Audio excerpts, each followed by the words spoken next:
Bueno, a continuación vamos a proseguir con el workshop, ahora con los, digamos, los artículos y las charlas que vienen a continuación. En primer lugar, vamos a presentar el siguiente tema, framework para caracterizar fake news en términos de emociones, que expone el don Luis Rojas Rubio. Adelante, don Luis. Muchas gracias. ¿Se está viendo la pantalla, cierto? Sí, perfecto. Adelante. Ya. Buenos días, primero que todo. Darles las gracias por la invitación para poder participar de este workshop. En esta ocasión les presentaré un framework para caracterizar fake news en términos de emociones. Esto es parte de lo que está haciendo mi tesis de magíster, siendo guiada por el doctor Claudio Meneses. Como agenda de lo que vamos a abordar el día de hoy es un contexto breve de lo que vendrían siendo las fake news, qué se está haciendo en relación a caracterización de fake news, el framework, que finalmente es como la propuesta a presentar, una aplicación de este framework en 3 dominios distintos, conclusiones relacionadas y cuáles son los trabajos futuros a esto mismo. Con respecto al contexto, las fake news es bien sabido que han generado un impacto negativo en la sociedad. O sea, el solo hecho de la misma definición indica que la fake news busca generar incertidumbre y desinformación. Por otra parte, nosotros como seres humanos no hemos sido capaces de identificar en la totalidad si una publicación es o no es un fake news. Entonces, ante esto surgen diversos estudios que buscan no solamente la clasificación, sino que ya buscan caracterizar, o sea, encontrar elementos que permitan identificar las fake news. Entonces, en el estado del arte, a grandes rasgos, ¿qué se está haciendo? Básicamente se está buscando caracterizar en relación a características textuales, en tiempos verbales, complejidades cognitivas, categorización de postura, polaridad emocional. Entonces, lo que buscamos nosotros, por lo menos en esta tesis, es tratar de identificar las emociones presentes en un dominio determinado en relación a la fake news, no solamente una polaridad. Y cuando hablo de polaridad me refiero a si es algo, si son emociones negativas o emociones positivas, ¿ya? Sino que más bien identificar de lleno cuál es la emoción característica. En este caso, nosotros desarrollamos este framework que ustedes ven en pantalla, y este framework tiene 3 capas: una capa de emocionalización, una capa de cuantificación y una capa de caracterización. Bien, cada una de estas capas por sí mismas entrega un resultado que ya pudiese ser utilizado de distintas maneras, pero la finalidad de llevarlo a cabo por completo es identificar esas emociones que son características. La primera capa de emocionalización recibe 2 entradas. La primera entrada debiese ser un data frame que ya esté preparado, pero que no haya pasado por un proceso ni de lematización ni de steaming. Recordar que los procesos de lematización y steaming lo que tratan de hacer es buscar la raíz de la palabra, ¿ya?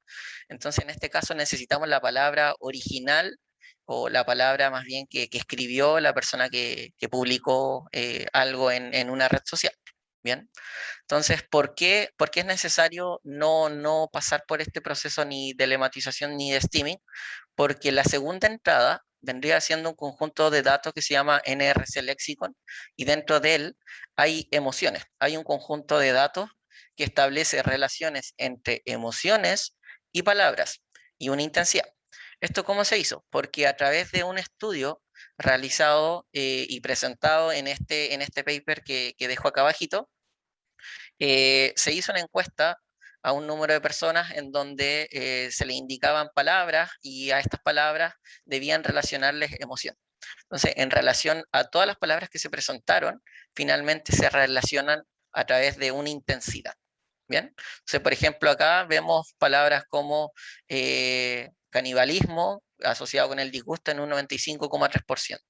Y es importante el hecho de, vuelvo a enfatizar en esto, a no realizar ni el steaming ni la lematización, porque debe utilizarse la palabra original. Por ejemplo, la palabra happiest tiene un 98,6% de intensidad con la alegría, pero pudiese ser que la palabra happy tiene una intensidad menor, Entonces, por eso es necesario utilizar la palabra original. El siguiente proceso en la emocionalización ya vendría siendo la emocionalización misma y se lleva a cabo a través de un umbral que se debe establecer. ¿Ya? Más adelante les mencionaré básicamente qué es lo que me permite hacer ese umbral, pero a priori podemos establecer que el umbral me permite dejar pasar o no dejar pasar ciertas palabras. ¿Ya? Si nosotros volvemos a la diapositiva anterior, tenemos acá intensidad. Entonces, si yo establezco una intensidad o un umbral, más bien dicho, de un 90%, eso significaría que, por ejemplo, esta palabra anticipación no se va a incorporar a un nuevo corpus. ¿Ya? Entre más alto el umbral, quiere decir que menos emocionalizado va a ser el corpus, y entre más bajo, por supuesto, permite emocionalizar en mayor medida. Entonces, la emocionalización viene dada por esta fórmula que básicamente busca tomar cada una de las palabras de una publicación y identificar dentro de este NRC lexicon, si es que existe primero, y de existir busca las emociones con las cuales se relaciona, y si en este caso la emoción con esa palabra tienen una intensidad mayor a ese umbral, se concatenan de cierta manera y se agregan un nuevo corpus. Entonces, de esta manera estamos creando un corpus nuevo en donde estamos agregando emociones a la par de las palabras originales de la publicación. En caso de que eso no pasara, se mantiene solamente la palabra. El siguiente paso vendría siendo la cuantificación.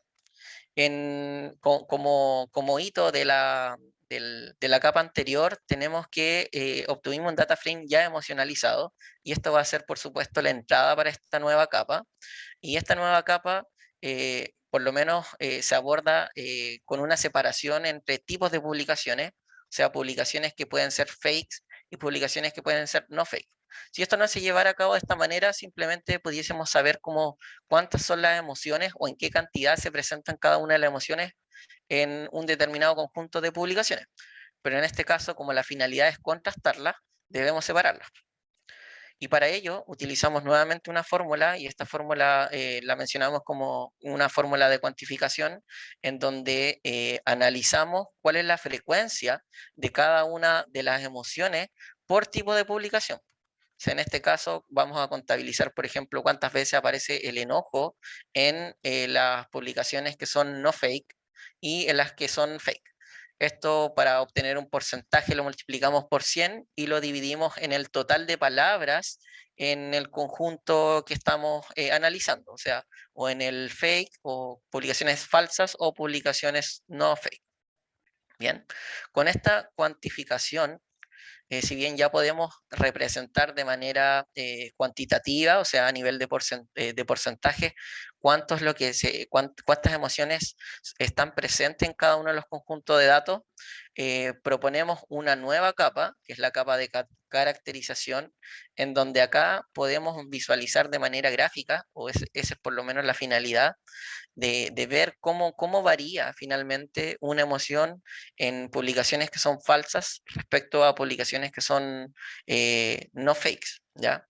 Para ello, lo primero que se propone hacer es un contraste de estas emociones, o sea, se analiza la variación de una emoción determinada en los distintos tipos de publicaciones, o sea, utilizamos la cuantificación de cada una de las emociones en el tipo de publicación no fakes, y se calcula la diferencia con la cuantificación de la misma emoción, pero en el tipo de publicación fakes. Entonces, con esto ya obtenemos la variación de la emoción en los distintos tipos de publicación. Posterior a ello, tenemos una etapa de caracterización de esta variación, en donde se propone en el fondo representar, ya sea con una flecha hacia abajo, una flecha hacia arriba, o simplemente con el signo igual, para identificar finalmente si aumenta, disminuye o si se mantiene igual. Para esto se propone también un umbral, o sea, identificar cuándo vamos a considerar que efectivamente existe una variación. Entonces, uno debiese identificar un umbral para ello, lo voy a mencionar después en la aplicación. Pero finalmente, si la variación de la emoción del paso anterior, del contraste de emociones, es mayor este umbral, quiere decir entonces que en las publicaciones falsas se presenta en menor medida esa emoción, ¿sí? En cambio, si la variación de la emoción fuese menor a, bueno, el umbral de manera negativa, que vendría a decir que se presenta en mayor medida la emoción en publicaciones falsas. Por lo tanto, hay un aumento de esa emoción en publicaciones falsas. Y si en este caso la variación se encontrase entre el umbral, ya sea de manera positiva o negativa, estaríamos indicando que no hay una variación respecto a los dos tipos de publicaciones. ¿Bien? Ahora, para que se entienda un poquitito más lo que vendría siendo este framework, nosotros lo aplicamos en 3 dominios distintos. Utilizamos 3 conjuntos de datos distintos. El primero, PolitiFact, GossipCop y CoronaFake. Cada uno pertenece a la política, a las celebridades y al COVID-19. Acá vemos parte de la etapa de emocionalización en donde tenemos un conjunto de datos en donde están los tweets, están las publicaciones y están las etiquetas ya determinadas de ellos. Y lo que abordamos en este caso es ya posterior a la preparación de los datos. O sea, acá ya hay una preparación, ya se eliminaron URLs, duplicados, y en fin, lo que se suele hacer en las preparaciones de datos común y corriente. Se exceptúa, por supuesto, vuelvo a mencionarlo, steaming y la lematización. Y en el lado derecho podemos ver cómo fueron emocionalizadas, por lo menos la primera publicación, en donde podemos hacer referencia a la palabra friendship, la cual tiene una relación con la emoción trust y joy.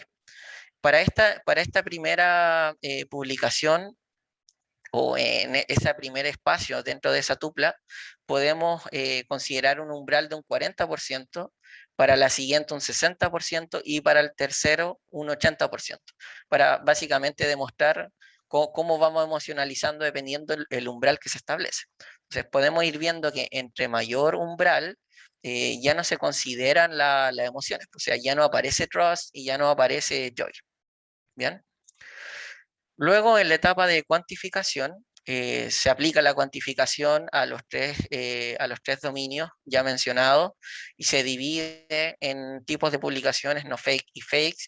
Y acá ya podemos ver de manera porcentual cuál es la presencia de cada una de las emociones por distintos tipos de publicaciones y por dominio, por supuesto. Bien, en negrita se aprecian la cuantificación más alta respecto a un dominio determinado. O sea, en este caso vemos que en la política se presenta en mayor medida en las publicaciones falsas el enojo. Bien, de manera subrayada también podemos ver cuál es el dominio y el tipo de publicación en donde mayormente se presenta una emoción. En este caso, en la política se presenta en mayor medida el enojo, en las celebridades la anticipación, pero en publicaciones que son no fakes, el disgusto en publicaciones no fakes en el COVID-19, el miedo acá en publicaciones relacionadas al COVID-19, en aquellas publicaciones que son falsas, de hecho es la más alta entre todas por varios puntos, la alegría en las celebridades en publicaciones que son no fakes, la tristeza en el COVID-19, en las publicaciones fakes, y la sorpresa en las celebridades en publicaciones no fakes. ¿Bien? Entonces, de esta manera ya podemos evidenciar cuál es la presencia de cada una de las emociones en un dominio determinado para los distintos tipos de publicaciones. Si se lleva a cabo la etapa de caracterización, básicamente deberíamos llegar a algo como esto, en donde podemos ver ya de manera más gráfica cómo se comporta la emoción en los distintos dominios. En este caso, podemos evidenciar que el enojo va en aumento en las publicaciones fakes en los 3 tipos de dominio. Y de hecho, esto es bastante coherente con algunas publicaciones del estado del arte, en donde indican que las emociones negativas son las que suelen representar o caracterizar a las publicaciones falsas, a las fake news. ¿Bien? Hay otras acá emociones que no resultan tener la misma caracterización, pero esto puede ser debido a lo que aborda cada dominio. Por ejemplo, en el caso de las celebridades, el tono de las publicaciones o el foco de las publicaciones suelen ser un poco más relacionadas a los rumores, por lo tanto no está tan relacionadas a las emociones negativas. Bien, entonces por eso pudiese diferir un poco en cuanto a este dominio en particular. De hecho, justamente pensando en eso, aparte, incorporamos una comparación en esos dominios, en donde para los tres tipos de umbrales que mencioné al principio, se identifican similaridades. O sea, buscamos similitudes entre los distintos tipos de umbrales, así como por emociones, y finalmente obtenemos una similaridad general para dos tipos de dominio. En este caso, en las celebridades con la política hay una similaridad de un 33,33%, que es bastante bajo. Con respecto a las celebridades y el coronavirus, un 42,86%, y el coronavirus con la política un 66,66%. Y esto nuevamente vuelve a caer en una de las premisas que nosotros teníamos al principio, la cual era que las publicaciones relacionadas al coronavirus últimamente tenían una tendencia política. Entonces, este porcentaje justamente da cuenta, o por lo menos se relaciona a esa premisa que nosotros teníamos al principio. Bueno, en conclusión, este framework puede traer distintos tipos de beneficios, tales como mejora de las tasas de clasificación de fake news, detecciones tempranas de fake news, identificar el estado emocional y estado intencional de quien publica. Y este último punto se enfatiza básicamente por el trabajo futuro o cuál es el propósito final de la tesis que estamos llevando a cabo, que es incorporar al framework herramientas que permitan identificar no solamente las emociones, sino también las intenciones de quien publica, buscando establecer, si es que existen, relaciones entre emociones e intenciones.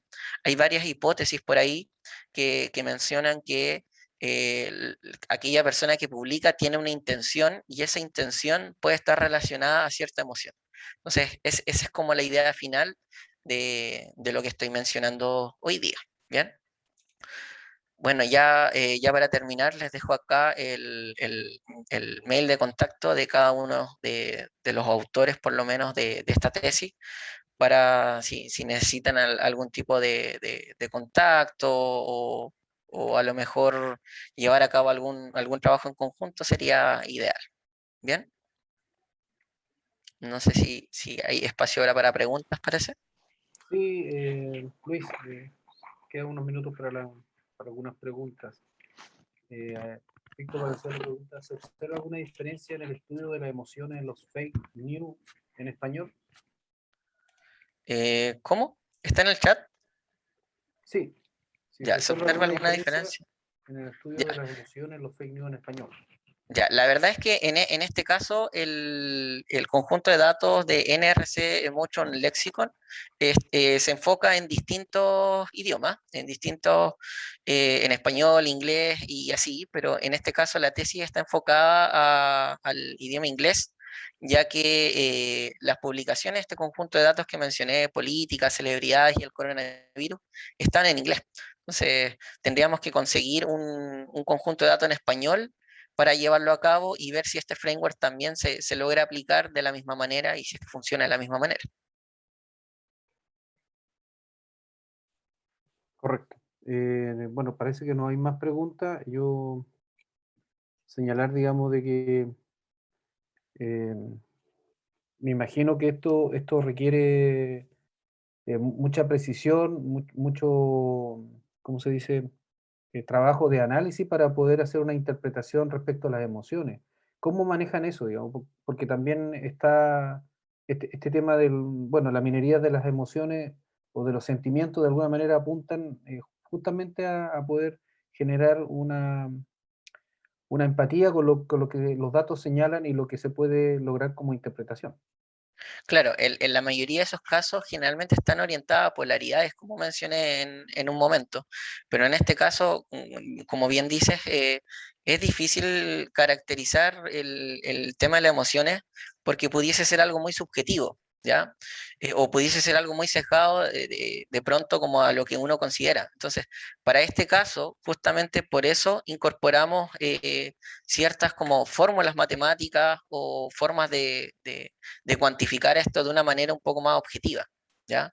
Más que nosotros mismos identificáramos de lleno que esta emoción existe simplemente por el hecho de que la incorporamos al texto, tratamos de buscar alguna forma objetiva, que en este caso vendrían siendo la cuantificación y finalmente la caracterización. Muchas gracias, Luis. Si no hay más preguntas, por lo menos no observo otra pregunta en el chat. Agradecemos tu charla y la Muchas encontré gracias a muy ustedes. interesante.